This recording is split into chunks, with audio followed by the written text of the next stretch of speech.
ನಮಸ್ಕಾರ ಎಲ್ರಿಗೂ. ನನಗೆ ತುಂಬ ಸಂತೋಷ ಆಗಿದೆ ಈ ಚಲನಚಿತ್ರ ನೋಡಿ. ಇಂಥ ಲಾಭ ಇದುವರೆಗೂ ನನಗೆ ಯಾವತ್ತೂ ಆಗಿರಲಿಲ್ಲ.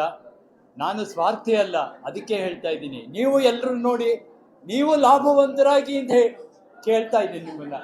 ಖಂಡಿತ ನೋಡ್ತಿರಲ್ಲ. ಧನ್ಯವಾದಗಳು. ಒಳ್ಳೆ ಚಿತ್ರ, ನನಗೆ ಬಹಳ ಇಷ್ಟ ಆಯಿತು. ನಾನು ಸುಚೇಂದ್ರ ಪ್ರಸಾದ್ ಸರ್ ಅವರ ಚಿತ್ರಗಳೆಲ್ಲ ನೋಡಿದ್ದೀನಿ. ಖಂಡಿತ ಅದೇನಾದರೂ ಒಂದು ಸಬ್ಜೆಕ್ಟ್ ಇರುತ್ತೆ. ಸುಮ್ಮನೆ ನಾವು ಮರ ಸುತ್ತಕೊಂಡು ಕಮರ್ಷಿಯಲ್ ಸಿನಿಮಾ ಅಂತ ಹೇಳೋದಕ್ಕಿಂತ ಇದು ಒಂದು ಪದ್ಮದ ಬಗ್ಗೆ, ನಮಗೆ ಕಮಲದ ಬಗ್ಗೆ ಇಷ್ಟೆಲ್ಲ ವಿಷಯಗಳಿದೆಯಾ ಅಂತ ನಮಗೆ ಗೊತ್ತಿರಲಿಲ್ಲ. ಈ ಚಿತ್ರ ನೋಡುವಾಗ ಒಂದು 2 hours ಬಂದು ಯಾವುದೋ ಒಂದು ಲೋಕಕ್ಕೆ ಹೋಗ್ಬಿಟ್ಟು ಬಂದಂಗಿತ್ತು. ಅಷ್ಟು ಚೆನ್ನಾಗಿತ್ತು. ಆ್ಯಂಡ್ ಎಂಟೈರ್ ಟೀಮ್, ಅಂದರೆ ನಾನು ನಿರ್ಮಾಪಕಿಯಾದಂಥ ಲೀಲಾ ಅವರಿಗೆ ನನ್ನ ಕೃತಜ್ಞತೆಗಳು. ಎಷ್ಟು ಸಪೋರ್ಟ್ ಮಾಡಿದ್ದಾರೆ ಈ ಪ್ರಾಜೆಕ್ಟ್ಗೆ. ಅವ್ರದ್ದೇ ಪ್ರಾಜೆಕ್ಟ್ ಅಫ್ಕೋರ್ಸ್, ಬಟ್ ಈ ಥರ ಒಂದು ಸಬ್ಜೆಕ್ಟ್ ತಗೊಂಡು ಅದನ್ನು ಜನರಿಗೆ ತಲುಪಿಸ್ಬೇಕು ಅಂತ ಒಂದು ಮನಸ್ಸಿಟ್ಕೊಂಡು ಮಾಡಿರೋ ದೊಡ್ಡ ವಿಷಯ. ಎಲ್ಲರೂ ಖಂಡಿತ ಬಂದು ನೋಡಬೇಕು, ಯಾಕಂದರೆ ಭಾಳ ಕಷ್ಟಪಟ್ಟು ಮಾಡಿದ್ದಾರೆ. ಕಂಪ್ಲೀಟ್ಲಿ ಒಂಥರ informative film. Entire team, technical team ಆಗಲಿ, ಕಲಾವಿದರಾಗಲಿ, ಇದರಲ್ಲಿ ಕೆಲಸ ಮಾಡಿರೋ ಪ್ರತಿಯೊಬ್ಬರಿಗೂ ನಾನು ಅಭಿನಂದನೆಗಳು ಹೇಳ್ತೀನಿ. ಈ ಒಂದು ಪದ್ಮಾವತಿ ಮೂವಿಯನ್ನ ನಮಗೆ ನೋಡ್ಲಿಕ್ಕೆ ಅವಕಾಶ ಮಾಡಿಕೊಟ್ರು. ಅದಕ್ಕೆ ಫಸ್ಟ್ ಆಫ್ ಆಲ್ ನಮ್ಗೆ ಇಷ್ಟು ಇಂಪಾರ್ಟೆನ್ಸ್ ಅಂದರೆ ಲೋಟಸ್ ಅಲ್ಲಿ ನಮಗೆ ಎಷ್ಟೊಂದು ವಿಷಯವೇ ಗೊತ್ತಿರಲಿಲ್ಲ. ಅದರಲ್ಲಿ ಸೋಡಿಯಂ ಇರೋದಾಗಿರ್ಬೋದು, ಪೊಟ್ಯಾಷಿಯಂ ಆಗಿರ್ಬೋದು, ಇದರಿಂದ ಎಷ್ಟೊಂದು ಈ ಮೂವಿ ನೋಡಿದ್ರೆ ಎಷ್ಟೊಂದು ಯೂಸಸ್ ಆಗಿದೆ. ಮತ್ತೆ ಇದರ ಮೂವಿಯಲ್ಲಿ ಸಂಸ್ಕೃತಕ್ಕೆ ನೀಡಿರೋ ಪ್ರೋತ್ಸಾಹ ಮತ್ತೆ ಕಮಲಕ್ಕೆ ತುಂಬ ಪ್ರೋತ್ಸಾಹ ನೀಡಿದ್ದಾರೆ. ಅವ್ರ ಆ್ಯಕ್ಟಿಂಗ್ಸ್ ಆಗಿರ್ಬೋದು, ಎಸ್ಪೆಷಲಿ ಮಹಾಪದ್ಮ ಅವ್ರ ಆ್ಯಕ್ಟಿಂಗ್ ತುಂಬ ಇಷ್ಟ ಆಯಿತು. ಮತ್ತು ಅವ್ರ ಟೀಚರ್ಸ್ ಆಗಿರಲಿ ತುಂಬ ಸಪೋರ್ಟ್ ಮಾಡಿದ್ದಾರೆ ಅವರಿಗೆ. ಮತ್ತು ತುಂಬ ಇಷ್ಟ ಆಯಿತು. ಲಾಸ್ಟ್ ಕನ್ಕ್ಲೂಷನ್ಸ್, ನಿಮ್ಮ ಫ್ಯಾಮಿಲಿ ಜೊತೆ ಬನ್ನಿ, ನಿಮ್ಮ ಟೀಚರ್ಸ್ ಜೊತೆ ಬನ್ನಿ, ಮೂವಿ ತುಂಬ ಚೆನ್ನಾಗಿದೆ, ನೋಡಿ. Thank you.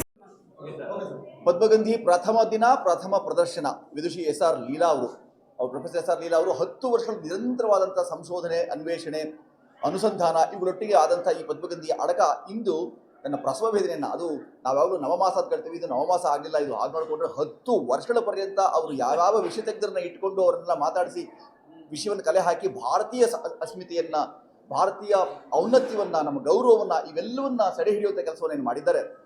ಈ ಪದ್ಮಗಂಧಿಯ ಈ ಮೊದಲ ಪ್ರದರ್ಶನಕ್ಕೆ ಬಂದಂಥ ಈ ಮಕ್ಕಳು ಅಬಾಲ ವೃದ್ಧರು ನಾವು ಕರೆಯುತ್ತದೆ. ಯಾಕೆಂದರೆ ವೃದ್ಧರು ಅಂತಂದರೆ ಜ್ಞಾನವೃದ್ಧರು ಇದ್ದರು, ವಯೋವೃದ್ಧರು ಇದ್ದರು.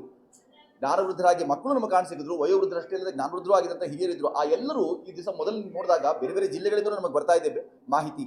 ತುಂಬ ಒಳ್ಳೆಯ ಸ್ವೀಕಾರ ಇದೆ ಅಂತ.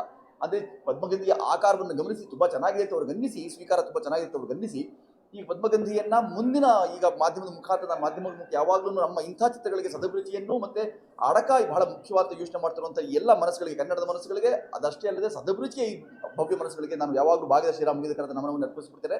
ಅಷ್ಟೇ ಅಲ್ಲದೆ ಇಂದು ನೋಡಿ ಯಾರೆಲ್ಲ ಏನು ಮಾತಾಡಿದ್ದಾರೆ ಅವ್ರ ಮಾತಿನ ನಂತರ ನಮ್ಗೆ ಏನು ಮಾತು ಬೇಕು ಅಂತಲ್ಲ. ಯಾಕಂದ್ರೆ ನಮ್ಮ ಆಡಬೇಕಾದ ಮಾತುಗಳನ್ನೆಲ್ಲ ಚಿತ್ರದಲ್ಲಿ ಮುಗಿಸ್ಬಿಟ್ಟಿದ್ದೇವೆ. ವಿದುಷಿಯವರು ನಾನು ಸೇರಿಕೊಂಡು ಅದು ಏನೇನು ಆಗಬೇಕಾಗಿತ್ತು ಅಂತ ಅನ್ಸಿದೆಯೋ ಚಿತ್ರಕ್ಕೆ ಅದಕ್ಕೊಂದು ಸಿಗಬೇಕಾದ ಸಂಸ್ಕಾರ ಕೊಟ್ಬಿಟ್ಟಿದ್ದೇವೆ. ಇನ್ನು ಮಾಡಬೇಕಾದ ಉಪಕಾರ ಏನು ಅಂತಂದರೆ ಮಾಧ್ಯಮ ಮತ್ತು ಮಾಧ್ಯಮವನ್ನು ಗಮನಿಸಿ ನೋಡುವಂಥ ನಮ್ಮೆಲ್ಲ ವೀಕ್ಷಕ ಬಾಂಧವರು, ಅಭಿರುಚಿಯನ್ನು ಬಿತ್ತುವಂಥ ಮತ್ತು ತಮ್ಮದಾಗಿಸ್ಕೊಳ್ಳುವಂಥ ವೀಕ್ಷಕ ಬಾಂಧವರು ಏನಿದ್ದಾರೆ ಆ ಎಲ್ಲರೂ, ನಾವು ಪ್ರೇಕ್ಷಕರೇ, ನೋಟಕರೇ, ಮಾಟಕರು ಅಂತ ಕರಿತೀವಿ ನಾವು, ಅವರೇ ಈ ಮುಂದಿನ ಜಾದುವನ್ನು, ಈ ಮುಂದಿನ ಪವಾಡವನ್ನು ಮಾಡಬೇಕಾಗಿದೆ. ಪದ್ಮಗಂಧಿ ಮಾಡಿದಂಥ ನಿಜ ಉದ್ದೇಶ ನಮ್ಮ ಭಾರತೀಯ ಅಸ್ಮಿತೆಯನ್ನು, ಭಾರತೀಯತೆಯನ್ನು, ನಮ್ಮ ಸಂಸ್ಕೃತಿಯನ್ನು, ನಮ್ಮ ಪರಂಪರೆ ಏನಿದೆ ನಮ್ಮದು ಅಂತಂದಲ್ಲದೆ ಎಲ್ಲರದ್ದಿದು. ಭಾರತದಲ್ಲಿರುವಂಥ ಪ್ರತಿಯೊರ್ವೂ ಮತ್ತು ಭಾರತದ ಆಚೆಗೂ ಕಮಲ ಹೇಗೆ ವ್ಯಾಪಿಸ್ಬಿಟ್ಟಿದೆ ಅಂತ ಅನ್ನೋದು ತಂತ್ರ, ಮಂತ್ರ, ಶಾಸ್ತ್ರ, ಪುರಾಣ, ವೇದ, ಆಮೇಲೆ ಗುರುಕುಲದ ಹಿನ್ನೆಲೆಯಲ್ಲಿ ನಾವು ಮಾಡಿದಂಥ ಈ ನಮ್ಗೆ ಯಾವುದೂ ತಂತ್ರ ನಮ್ಮದಲ್ಲಿರಲಿಲ್ಲ. ಇದ್ದದೆಲ್ಲವೂ ತಂತ್ರದಲ್ಲಿರ್ಬೋದಾದ ಕಮಲದ ಕುರಿತಾಗಿರೋ ಚರ್ಚೆ ಅಷ್ಟೇ. ಹಾಗಾಗಿ ಇದರಲ್ಲಿರೋದಂಥ ಕಥೆ ಬಹಳ ಒಳ್ಳೆಯ ಸುಂದರ ಕಥಾಚಿತ್ರ, ಅದ್ಭುತ ಹಾಡುಗಾರಿಕೆ ಮತ್ತು ಇದನ್ನು ಸಂಗೀತ ಮಾಡಿ ಸಂಗೀತವನ್ನು ಮತ್ತು ನಟನೆ ಮಾಡಿದಂಥದ್ದು, ಇಲ್ಲಿರುವಂಥವ್ರೆಲ್ಲರೂ ವಿಷಯತಜ್ಞರೇ ಆಗಿರುವಂಥದ್ದು, ಇದೆಲ್ಲ ಹಲವು ಪ್ರಥಮಗಳಿವೆ. ಈ ಎಲ್ಲ ಪ್ರಥಮಗಳು ಇಟ್ಕೊಂಡು ಪದ್ಮಗಂಧಿ ಅದ್ಭುತವಾದ್ದು ಅಂತ ನಮಗೆ ನೋಡಿದವರೆಲ್ಲ ಹೇಳಿದ್ದಾರೆ. ಹಾಗಾಗಿ ನೀವು ಈಗ ಮುಂದಿನ ಕೆಲಸ ಏನು ಅಂತ ಹೇಳಿದ್ರೆ, ಇದನ್ನು ಈ ಮಾತುಗಳನ್ನು ಕೇಳಿಸ್ಕೊಳ್ತಿರುವಂಥ ಎಲ್ಲ ವೀಕ್ಷಕ ವರ್ಗವರು ಚಿತ್ರಮಂದಿರಗಳು, ನಿಮ್ಮ ಹತ್ತಿರ ಚಿತ್ರಮಂದಿರಗಳಿರುವಂಥ ಪದ್ಮಗಂಧಿಯನ್ನು ಹುಡುಕ್ತಾ ಹೋಗಿ ಆ ಸಮಯ ಇತ್ಯಾದಿಗಳು ದಯಮಾಡಿ ಗುರುತು ಹಾಕೊಳ್ಳಿ. ಇಲ್ಲಿರುವಂಥ ವ್ಯವಸ್ಥೆ ಹೇಗಿದೆ ಅಂತ ಹೇಳಿದ್ರೆ, ಯಾವ ಸಮಯಕ್ಕೆ ನಾವು ಹೇಳಿರ್ತೀವೋ ಅಥವಾ ಯಾವ ಸಮಯಕ್ಕೆ ನಮ್ಮ ವಿತರಕರು ಹೇಳಿರ್ತಾರೋ ಆ ಸಮಯಕ್ಕೆ ಅಥವಾ ಆ ಚಿತ್ರಮಂದಿರಗಳು ಇಲ್ಲದೇ ಇರುವಂಥ ಪರಿಸ್ಥಿತಿ ಬಂದ್ಬಿಡ್ಬೋದು. ದೊಡ್ಡ ಸಾಗರ, ಭವ ಮತ್ತು ಭಾವ ಸಾಗರದಲ್ಲಿ ಪದ್ಮಗಂಧಿಯಲ್ಲಿ ಬಂದಂಥ ನೋಡ್ಕೊಂಡು ಹೋಗುತ್ತೆ, ಎಲ್ಲರೂ ತೇಲ್ಕೊಂಡು ಹೋಗಿದ್ದಾರೆ. ಹಾಗಾಗಿ ಈಗಿರುವಂಥ ಈ ಸಮಕಾಲೀನ ಸಾಗರದಲ್ಲಿ ಏನೇನೋ ಆಗ್ಬಿಡ್ಬೋದು. ಆ ಎಲ್ಲ ಪತ್ರಗಳ ನಡುವೆ ಪದ್ಮಗಂಧಿಯನ್ನು ಬಿಡದೆ ನೋಡಿ ಅಂತ ನಾನು ಆಗ್ರಹಿಸ್ತೇನೆ. ನಮ್ಮೆಲ್ಲರಿಗೂ ನೀವು ಈ ಥರದ ಆಶೀರ್ವಾದವನ್ನು, ಸದಭಿರುಚಿ ಚಿತ್ರಗಳನ್ನು ಮುಂದೆ ಹೆಚ್ಚು ಮಾಡೋದಕ್ಕೆ, ವಿದುಷಿಯವರ ನೇತೃತ್ವದಲ್ಲಿ ಮಾಡೋದಕ್ಕೆ ಬೇಕಾಗಿರುವಂಥ ಅಷ್ಟು ಕಸುವನ್ನು ನೋಡೋದ್ರ ಮುಖಾಂತರ ತಾವು ಕೊಡಿ ಅಂತ ಕೇಳ್ತಾ ಪದ್ಮಗಂಧಿ ಜಯತು ಭಾರತಂ ಅಂತ ಹೇಳ್ತೀವಿ, ಜಯತು ಕಮಲಂ ಅಂತ ಹೇಳ್ತೀವಿ. ಹಾಗೆ ಪದ್ಮಗಂಧಿ ಜಯವಾಗಿ ನಿಮ್ಮೆಲ್ಲರಿಗೆ ಮತ್ತೊಮ್ಮೆ ಮಾಧ್ಯಮ ಮತ್ತು ನೋಡ್ತಿರೋದು ಎಲ್ಲ ಬಾಗಿದ ಶಿರ ಮತ್ತು ಮುಗಿದ ಕರೆದ ನಮನ. ಜಯತು.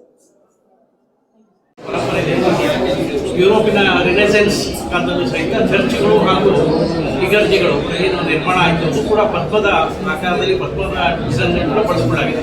ಇಡೀ ಜಗತ್ತು ಪದ್ಮವನ್ನು ಒಂದು ಹೂವನ್ನು ನೋಡುವಂಥ ಕ್ರಮ ಜೀವನ ಮತ್ತು ಸಂಸ್ಕೃತಿ ಜೊತೆ ಗರ್ತಿದೆ. ಇದರಲ್ಲಿ ಬಹಳ ಮಹತ್ವವಾದಂಥ ಒಂದು ಸಂದೇಶ ತಗೊಂಡು ಪ್ರಯತ್ನ ಮಾಡಿದ್ದಾರೆ. ಇಷ್ಟು ಅಚ್ಚುಕಟ್ಟಾಗಿ ಇದಕ್ಕೊಂದು ಅಧ್ಯಯನವಾಗಿ ಬೇರೆ ಬೇರೆ ವಿಷಯಗಳ ಬೇರೆ ಬೇರೆ ಕಾರ್ಯಗಳನ್ನ ಒಟ್ಟಾಗಿ ಕೂಡಿಸುವಂಥ ಪ್ರಯತ್ನ ಸುಚೇಂದ್ರ ಪ್ರಸಾದ್ ಅವರು ಬಹಳ ಅದ್ಭುತವಾಗಿ ಮಾಡಿದ್ದಾರೆ.